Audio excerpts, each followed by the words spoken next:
হুগলি লোকসভা কেন্দ্রে তৃণমূল প্রার্থী রচনা বন্দ্যোপাধ্যায়ের সমর্থনে প্রচারের জন্য শনিবার আদি সপ্তগ্রামে গিয়েছিলেন মমতা বন্দ্যোপাধ্যায়।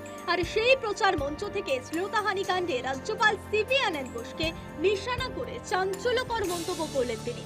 রাজ্যপালের দিদিগিরির মন্তব্যের পাল্টা জবাব দিলেন তৃণমূল সুপ্রিমো। রাজ্যপালের উদ্দেশ্যে মমতা বলেন, পুরো ঘটনা জানা নেই, তা সত্ত্বেও দিদিগিরি চলবে না বলে আনন্দ বোস হুঁশিয়ারি দিয়েছেন। পদত্যাগের দাবি করে মহিলার উপর অত্যাচারের অধিকার রাজ্যপালকে দিয়েছেন, তা নিয়ে সরাসরি প্রশ্ন ছুড়ে দেন তৃণমূল সুপ্রিমো। মাননীয় রাজ্যপাল, আমার কি দোষ আপনি বলুন? আমি তো জানিই না ঘটনা পুরো। বলছে দিদিগিরি নেই চলেগা।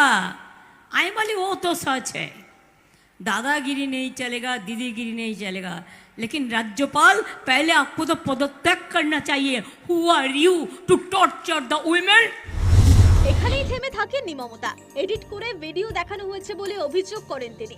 তৃণমূল সুপ্রিমো বলেন, পেন ড্রাইভে আরেকটি ভিডিও তার কাছে রয়েছে।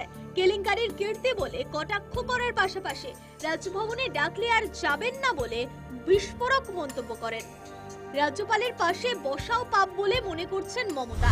আর একটা ভিডিও আমি পেলাম, পেন ড্রাইভ, আরো কীর্তি কেলেঙ্কারি, কীর্তির পর কীর্তি, কেলেঙ্কারির পর কেলেঙ্কারি।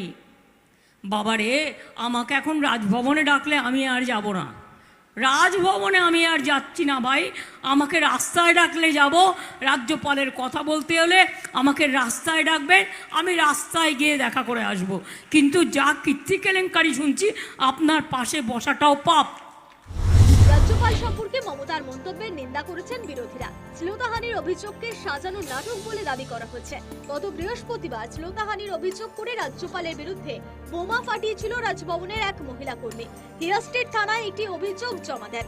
এরপরে এই অভিযোগটি খতিয়ে দেখতে সিট গঠন করা হয়, যদিও মহিলার অভিযোগ খারিজ করে দিয়েছেন রাজ্যপাল সিভি আনন্দ বোস।